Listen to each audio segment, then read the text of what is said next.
Well, it's a real tearjerker this weekend at the box office. Heaven is for Real is opening, and is this movie worth your time? Well, let's check in with our entertainment reporter who sat down with Wildcat alum Greg Kinnear. Mommy? Yes, Colton? Did you know I have a sister? You didn't know that Cassie's your sister? No, I have two sisters. You had a baby die in your tummy, didn't you? Honey, who told you I had a baby die in my tummy? In heaven, this little girl came up to me. She told me she died in your tummy.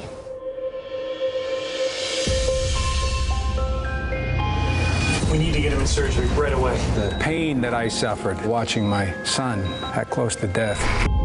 We're in trouble here. He's much worse. Will you call some friends and pray for him? The hospital staff said that your son was not expected to survive. Used the word miracle.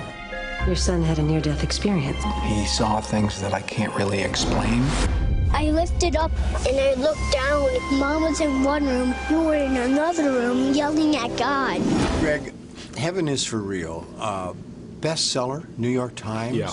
Popular all over the world, not just in America, the story. Would you agree with me that this story is just loaded with all kinds of levels? Yeah, I think you know, any book that stays on the New York Times bestseller list for as long as this one did is obviously tapped into, you know, some sort of universal idea. And, you know, regardless of where you are on the faith or spirituality specter, you've probably wrestled with that question one point or another. Everybody comes with their own vision of what heaven is or isn't, and that is the kind of centerpiece of this movie. I think creates a good starting place. He's been out there staring for hours.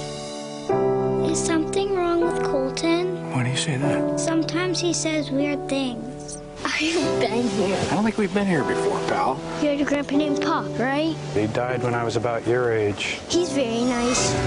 You saw my grandfather? Where did you see him? In heaven? Is this him? Is this the man you saw? No, in heaven everybody's young. Is this him? Yeah, that's him. That's Pop. I think the film captures the strength of the prayer line with the support of a small town. Like, you know, in Indiana, I mean, if the high school basketball team's in the state tournament, the whole town supports it. You know, yeah. I felt that there's a lot of prayers in this that town case. In Nebraska, where it's set, is the same feeling that it's just this town.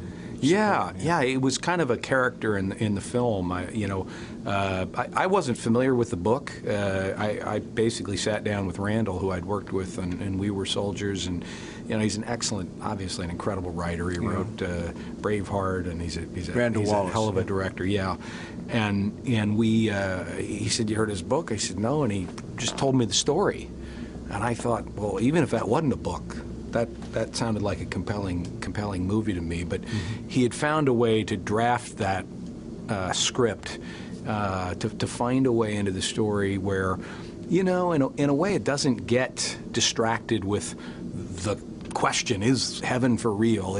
That's for you to figure out. But what it does tell you is these are the events that transpired for this family and how they went down. I mean, to have a 3-year-old boy come into your life and deliver a piece of news like that to a pastor of all people was a heck of a starting point for a film.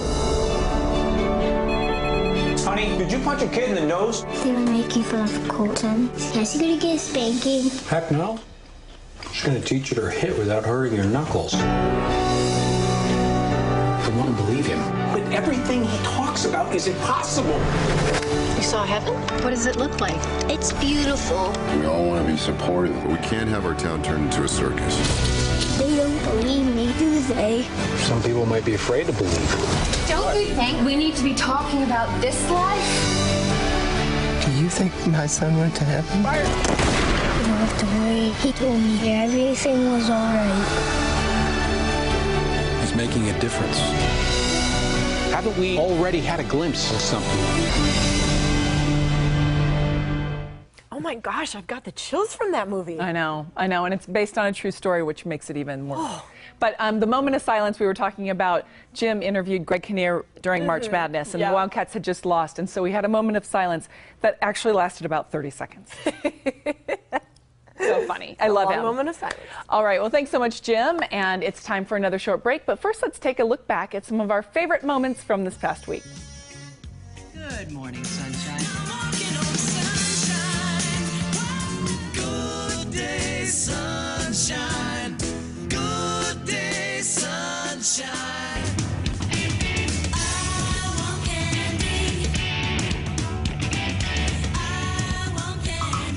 Here comes Peter Cottontail, hopping down the bunny trail.